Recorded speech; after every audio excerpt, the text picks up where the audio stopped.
Antes dos Beatles dominarem o mundo da música, antes de Bill Gates fundar a Microsoft, algo mais discreto, mas crucial, estava acontecendo. Horas e mais horas de prática. O tipo de dedicação que não sai em manchetes, mas constrói lendas. Neste vídeo, vamos explorar a teoria que virou quase uma obsessão entre aspirantes a gênios. A regra das 10.000 horas. Popularizada por Malcolm Gladwell, do livro Outliers, essa ideia defende que excelência em qualquer área exige sim talento, mas exige principalmente tempo. Cerca de 10.000 horas de prática deliberada. Mas será que é só isso? Ou existe algo mais? A proposta de Gladwell, ele argumenta que o sucesso surge quando esforço, contexto e oportunidade se alinham. A teoria soa sedutora, como uma fórmula mágica, mas ela resiste ao escrutínio? Prepare-se para conhecer a origem da regra, os casos que a ilustram, as críticas que a contestam e, o mais importante, o que isso tudo tem a ver com você. Porque no final, a pergunta é: você está acumulando horas ou só passando o tempo? A regra das 10.000 horas ficou mundialmente conhecida após o lançamento do livro Outliers, de Malcolm Gladwell, em 2008. Mas a origem dessa ideia não é dele. Ela vem de uma pesquisa conduzida pelo psicólogo sueco Anders Ericsson, que estudou o que diferencia os músicos excepcionais dos medianos. Em seu estudo, Ericsson descobriu que os melhores violinistas da Academia de Música de Berlim haviam acumulado em média 10.000 horas de prática até os 20 anos de idade, número significativamente maior do que seus colegas menos destacados. Gladwell interpretou esse dado como um padrão. Para alcançar a excelência mundial em qualquer campo, seriam necessárias aproximadamente 10.000 horas de prática deliberada. Ele usou esse conceito como um pilar para sua tese em Outliers, defendendo que o sucesso é menos sobre genialidade inata e mais sobre uma combinação de trabalho duro, contexto e oportunidades certas. Mas o que é essa prática deliberada? Segundo Ericsson, trata-se de uma prática com intenção clara de melhorar o desempenho, geralmente orientada por feedback, repetição e esforço consciente. Não apenas passar o tempo fazendo algo. Gladwell foi além dos dados e trouxe à tona uma narrativa poderosa. Os indivíduos de sucesso compartilham histórias de dedicação extrema, sim, mas também se beneficiam de oportunidades únicas, como nascer na década certa, ter acesso precoce a recursos escassos ou encontrar mentores no momento certo. Ele cita Bill Gates como exemplo, lembrando que o acesso de Gates a um terminal de computador na adolescência, algo raro nos anos 60, foi um dos elementos cruciais para que ele acumulasse 10.000 horas de programação antes de fundar a Microsoft. No entanto, a interpretação de Gladwell recebeu críticas. Muitos especialistas apontam que a regra das 10.000 horas foi generalizada de forma indevida. A própria pesquisa de Ericsson não afirmava um número fixo e aplicável a todos os campos. Além disso, fatores como talento natural, inteligência emocional, ambiente de aprendizado e motivação pessoal não foram descartados por Ericsson, mas ficaram em segundo plano na simplificação feita por Gladwell. A matemática por trás da regra também chama a atenção. Para atingir 10.000 horas em 10 anos, seria necessário praticar cerca de 20 horas por semana, uma média alcançável, mas exigente, principalmente se a prática for realmente deliberada e focada. Portanto, mais do que uma fórmula mágica, a regra das 10.000 horas deve ser entendida como um modelo que destaca a importância da constância, do contexto e da preparação estratégica. Quando Malcolm Gladwell apresentou a regra das 10.000 horas em Outliers, ele não apenas descreveu uma teoria, ele trouxe histórias reais que pareciam provar na prática o poder do acúmulo de horas. E poucas histórias ilustram isso tão bem quanto a dos Beatles. Segundo o resumo do Lit Charts, antes de se tornarem o maior fenômeno da música moderna, os Beatles passaram por uma fase intensa de treinamento em Hamburgo, na Alemanha. Lá eles tocaram por horas seguidas, noite após noite, acumulando um volume de experiência que nenhuma banda inglesa da época sequer imaginava. De acordo com o site placeofpersistence.com, essa rotina exaustiva, às vezes caminhando para 8 horas de apresentação contínua, obrigou o grupo a dominar repertórios variados, aprimorar sua técnica e aprender a manter um público engajado, mesmo quando estavam fisicamente esgotados. Este é o tipo de prática que Ericsson chamaria de deliberada, marcada por esforço intencional, repetição e desafio constante. E quando finalmente retornaram ao Reino Unido, não eram mais uma banda amadora, eram artistas lapidados pela prática real. Outro exemplo clássico é o de Bill Gates. Como explica o Lit Sharks, Gates teve acesso extremamente raro a computadores quando ainda era adolescente, algo que praticamente ninguém possuía no fim dos anos 60. Ele programava durante horas, às vezes de madrugada, em uma época em que ter contato com programação era um privilégio quase inacessível. Essas oportunidades únicas permitiram que Gates acumulasse milhares de horas de prática antes mesmo de chegar à faculdade.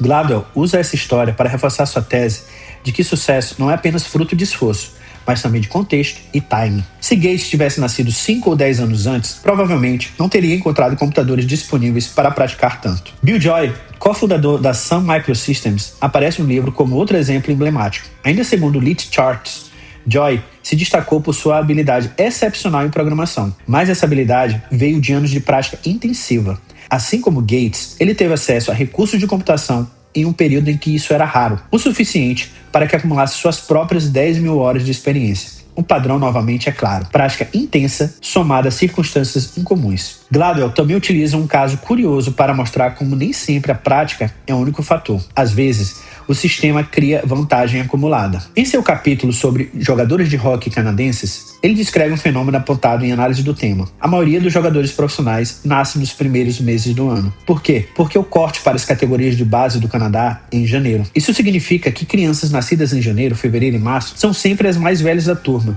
e, portanto, maiores, mais fortes e mais maduras que as demais. Elas recebem mais atenção dos treinadores e participam de equipes melhores, têm mais horas de treino e acumulam vantagem ano após ano. É um exemplo perfeito da lógica de que vantagem inicial leva a mais vantagem, reforçando o argumento de Gladwell de que sucesso vem de uma combinação de prática e oportunidade, e muitas vezes de estruturas sociais que favorecem alguns em detrimento de outros. Esses exemplos formam uma linha do tempo quase cinematográfica. Jovens músicos tocando sem parar em porões abafados, adolescentes fascinados por computadores acessando os laboratórios durante a madrugada, atletas que, por mero acaso de nascimento, recebem anos extras de treinamento especializado. Cada história parece reforçar a ideia de que o sucesso nasce quando uma pessoa acumula prática de alta qualidade, mas também quando encontra ambientes, pessoas e momentos que amplificam suas chances. Até aqui vimos histórias grandiosas: Beatles, Bill Gates, atletas de elite. Mas e você? O que a regra das 10 mil horas tem a ver com alguém que quer aprender um novo idioma, empreender ou dominar uma habilidade criativa? Muito, na verdade. No campo de aprendizado de idiomas, por exemplo, o site The Language Formula explica como a prática constante, a exposição real e o feedback são essenciais para desenvolver fluência. Não basta estudar vocabulário por anos, é preciso se colocar em situações de uso real da língua, receber correções, repetir erros e sair da zona de conforto. O domínio vem quando a prática deixa de ser passiva e vira um desafio ativo e contínuo. No mundo do empreendedorismo, a lógica é parecida. A plataforma HackerNoon destaca que empreendedores de sucesso raramente acertam de primeira. Eles aprendem ao longo de centenas, às vezes milhares de pequenas tentativas, falhas e repetições. Cada projeto mal sucedido, cada pitch recusado, tudo isso soma horas de experiência. E essa bagagem faz diferença quando finalmente uma ideia dá certo. Mas como aplicar isso de forma prática? Primeiro, calcule suas horas reais de prática. Pergunte-se: quanto tempo por semana você realmente dedica com foco e intenção à habilidade que deseja desenvolver? Segundo, entenda o conceito de prática deliberada. Isso significa definir metas específicas, trabalhar nas suas fraquezas, buscar feedback constante e se expor a desafios progressivamente mais difíceis. Fazer mais do mesmo no piloto automático não conta. Terceiro, seja constante. A regra das 10 mil horas não exige pressa, mas sim ritmo e propósito. Como diz Gladwell, ninguém se torna especialista em poucos meses. A excelência vem com o tempo, se você usar esse tempo com inteligência. Em resumo, você não precisa ser um prodígio ou ter acesso a um super laboratório, mas precisa estar disposto a repetir, ajustar e insistir. E, principalmente, acumular horas com intenção real de melhorar. Apesar da popularidade da regra das 10 mil horas, diversas críticas surgiram desde que Malcolm Gladwell publicou Outliers. A principal delas: a prática deliberada explica apenas uma parte de performance, e não o todo. O estudo citado pela Business Insider revela que em muitas áreas, a prática deliberada representa 20 a 30% na variação do desempenho. Ou seja, mesmo com milhares de horas de treino, outros fatores continuam exercendo grande influência sobre o sucesso final, como genética, personalidade, condições socioeconômicas e até o acaso. Além disso, o psicólogo Anders Ericsson, cuja pesquisa inspirou a regra, afirmou publicamente que Gladwell simplificou demais os resultados. Em sua visão, O número 10.000 era uma média, não uma regra universal, muito menos uma garantia de excelência. Erickson criticou o fato de que o número passou a ser tratado como uma fórmula mágica, que nunca foi sua intenção. O artigo da The New Yorker aprofunda essa crítica, explicando que a forma como a mídia e o público abraçaram a ideia criou uma ilusão perigosa, a de que qualquer pessoa, em qualquer área, pode se tornar um expert apenas cumprindo uma cota de tempo. Mas nem todas as habilidades funcionam da mesma forma. Áreas criativas, por exemplo, envolvem elementos subjetivos, enquanto esportes exigem atributos físicos que nem todos conseguem desenvolver, mesmo com um treino intenso. Outro ponto crucial é a qualidade da prática. O site 6 Seconds destaca que repetir uma tarefa sem corrigir erros ou buscar melhorias pode apenas reforçar maus hábitos. É a diferença entre fazer algo por 10.000 horas e melhorar algo por 10.000 horas. A prática só é realmente produtiva se for acompanhada de feedback, reflexão e desafio constante. Há também um papel do talento inato. Embora controverso, ele ainda é citado como um diferencial importante. Algumas pessoas possuem predisposições biológicas ou cognitivas que facilitam o aprendizado e o desempenho em certas áreas.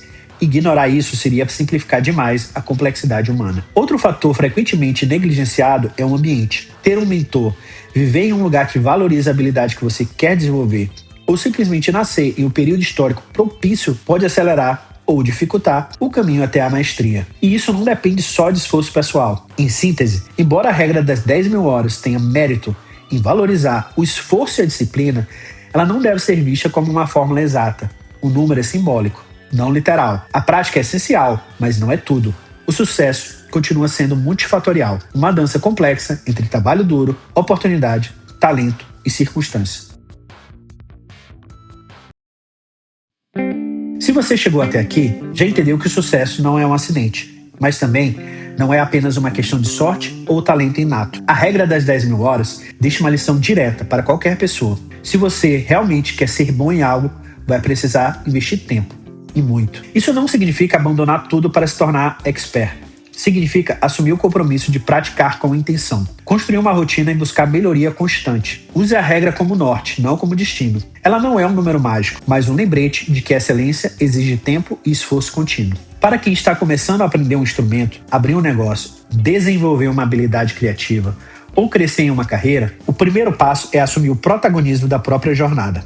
Crie um ambiente que favoreça a sua prática. Cerque-se de pessoas que te desafiam e te deem feedback real. E, acima de tudo, pratique com propósito. Você está acumulando horas? Ótimo. Mas a pergunta mais importante é essa. Essas horas estão te levando para onde você quer chegar? Não se trata apenas de quantidade, mas de qualidade. 10.000 horas de prática automática não valem tanto quanto 1.000 horas de prática consciente, com foco e evolução constante. Reflita. Você está construindo o seu próprio caminho de excelência ou só passando o tempo esperando que o talento resolva sozinho? Agora que você conhece a verdadeira história por trás da regra das 10.000 horas, a pergunta inevitável é: você está disposto a investir as horas para crescer de verdade? Porque no fim das contas, não importa se você quer ser músico, programador, empreendedor, escritor ou atleta. O caminho para a excelência continua sendo o mesmo: prática, constância e intenção. Não existe atalho, não existe fórmula mágica. A beleza da regra não está no número em si, mas no que ele representa. O poder de transformar esforço em resultado quando somado ao contexto certo, as oportunidades certas e a disposição de não desistir. Claro, talento importa, sorte também, mas sem um trabalho intencional, até os mais privilegiados ficam pelo caminho. Então a provocação final é direta. Você vai esperar que o talento puro resolva sozinho? Ou vai fazer o que os verdadeiros outliers fazem? Criar vantagem onde antes havia apenas repetição. Seja a sua própria exceção. Comece a contar suas horas, mas conte as que realmente importam.